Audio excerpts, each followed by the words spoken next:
It's the 18th of February, and welcome to this Sunday catch up on the feedback of February so far. And of course, your host is Urban Buck.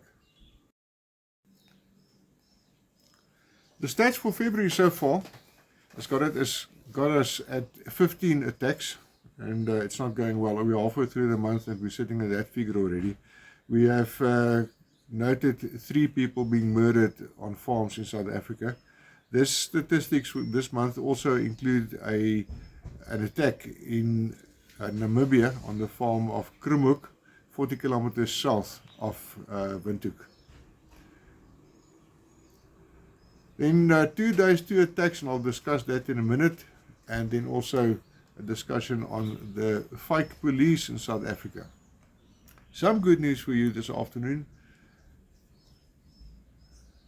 is www.volkskrag.co.za. You can see it there at the bottom of the screen. The truth at the click of a button. And so far we've been busy, very, very busy the past week, getting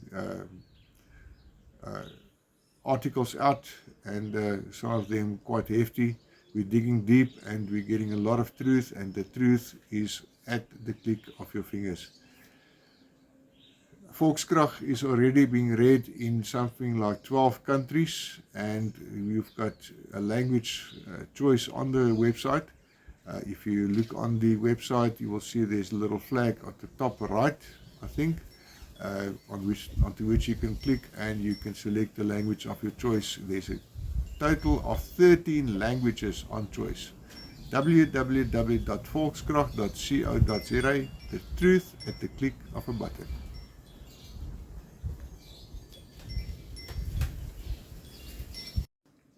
I hope you will pardon me leaving my glasses on because I need to work off the screen here. Like I said, 2 attacks in one area in 2 days' time, that is really a cause for concern, and you start wondering whether this is not the next hotspot in the Gauteng area. The farm Boekenhoutskloof, or the Boekenhoutskloof Drift area, is to the east of the capital of South Africa, Pretoria, in the Cullinan area. Cullinan is also the home of one of the biggest diamond mines in the southern hemisphere. Now, on the 12th, that was Monday morning at about 1:45, Tanya Borman, she's a 78-year-old female. She woke up to perpetrators breaking down the security gate to gain access to the house. When they encounter her, they fire 2 shots at her, of which one hits her in the leg. She's been hospitalized but already discharged. They got away with her cell phone, the tires of a pickup truck, the quad, which was later found back, and so far as we know, Tanya is okay, and she's sitting with a bit of trauma, which is being handled by trauma counsellors in South Africa. The next case was also in the same area, and it was 2 ladies that was affected. The oldest of the 2 ladies was a 83-year-old female. She woke up with perpetrators in the house. She calls on the name of Jesus, and these perpetrators flee immediately. In the process of them fleeing, they encounter a 54-year-old daughter, and they, in the scuffle to get her out of the way, this daughter is hit in the leg. She was trying to come to her mother's aid, and later on help was on the scene, and when they got there, the older woman was already trying to curb the flow of blood out of her daughter's leg. Now, this is 2 attacks in one area, and what is worrisome about this is that the area, or the Boekenhoutskloof prison, is also in this area, and this area has been sitting without power for quite a few days, the past week already. And the local political councillor that's from the DA, the Democratic Alliance, is simply not coming to the party to assist these people. The cable, or the portion of cable that's been stolen, they managed to get that, or managed to locate a portion of cable that was going to fit the technical requirements, And suddenly, when the news dawned on them that this cable was found, suddenly this cable was missing. So they had to get a cable that fits the technical description from the town of Vereniging, which is something like 180 kilometers to the south and in the southern outskirts of the Gauteng province. So this is an area that is really becoming a concern with defecation from the prison being expelled into the river, and this river goes out to the Roodeplaat Dam, which is also a protected area, a nature reserve to the northeast of South Africa, of Pretoria in South Africa. Now, the Roodeplaat Dam is also a very popular weekend resort with people going there fishing and also boating, kayaking.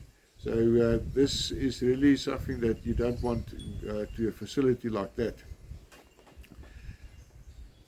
I'm going to insert a video here. This is of a farmer that we know the name of, but for security reasons, we want to keep him anonymous. He was on his way from his farm to the city of Durban in KwaZulu-Natal for a well-deserved holiday, and he was called.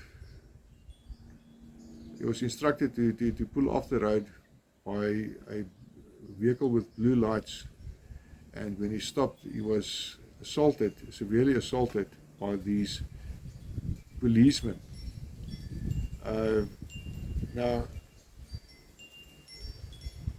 when they started assaulting him, they also threatened to shoot his daughter. I'm not sure what the age of the daughter is, but they also threatened to shoot his daughter. And what was demanded of them, I'm not sure, and they probably thought this is an opportunity to score big time. This guy is on his way on vacation. He's probably got a lot of cash on him, but that is also the only information that we've got. He was hospitalized. He was treated for the wounds. He was hit in the leg, and he was also severely assaulted next to the road. Look at this video.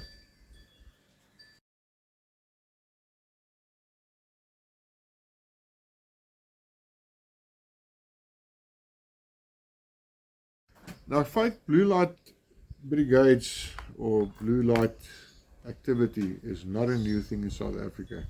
There's an area to the north of Pretoria where there were several reports of Metro Police officers pulling people off the road and then severely assaulting them, even to the point of raping the women while the man is held at gunpoint. And I'm not talking about just one of these cases, and it's a case. It's something that was quiet for a while, and the advice that was given to people that's traveling, especially at night, that if you encounter something like that, is to drive towards the nearest police station and report there and see if these people actually dare enter the police station itself. And a lot of these cases, the perpetrators, they just drive on in search of a new a victim. And it's a story that I would really want to, or an aspect that I really want to address to people that's sitting abroad, watching this and taking note of what is going on in South Africa. It's not easy living in South Africa. Like I said in how many videos, we love this country. It's a beautiful country. Yes, it's actually going south in a lot of ways. Infrastructure is going south. There's a lot of problems with power supply. There's a lot of problems with sewage and sanitation. There's a lot of problems with water. And I can almost connect a biblical term, to the state of the water in this country. Because there's no river, there's no place that you can actually go and say, I'm going to drink off this river and I'm going to drink clean water. Most of the rivers in South Africa are already infected with the E. coli virus, and it's totally unsafe to even tread in those waters. There's various means for the preppers out there. There's various means to treat this water with water filtering and boiling this water. But in the end, the bottom line is the water in South Africa is not safe anymore. Look at the Vaal River, which is coming from the Vaal Dam and flowing down and later joining the Orange River. in the Northern Cape. The Vaal River is full of feces. There's a lot of problems in the water. It's been infected with sewage simply being dumped into the river because the route that the sewage is supposed to take towards the sewage farms is not there anymore, or it's totally been blocked and it's out of maintenance and simply not working anymore. So just this short one on the Sunday afternoon to give you an idea. I've already told you about the Volkskrag news publication online. So go and have a look.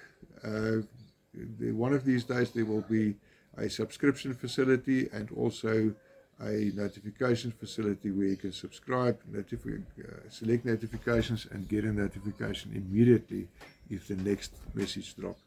I can tell you the past couple of days we've had good successes. We've worked hard. We've got a farm attack that was fresh, landed at the news desk fresh, and we were the first, Volkskrag were the first news platform that actually reported on that. Some truth that was revealed yesterday on the eve of one of our newspapers reporting that they were going to bring a report on suspicious activities amongst some of our people, and that was simply taken off. And you can go and have a look on the website volkskrag.co.za. It's a article that was posted last night. I think it's one of our last articles on the line, and it's with regards to an individual called Willem Petzer and Marula Media. Go and have a look, go and read, subscribe, support us on that newspaper. Like I said earlier, we are hell-bent on spreading the truth. And that's the truth at the click of a button. This is all from me on a Sunday afternoon. I'm not going to do a video tomorrow morning. I just don't have any material. And then, of course, the end of the month, all the full statistics on the farm murders and farm attacks in South Africa edition, which comes to you monthly from the desk of Urban Buck. Good afternoon and have a great Sunday and a very blessed week.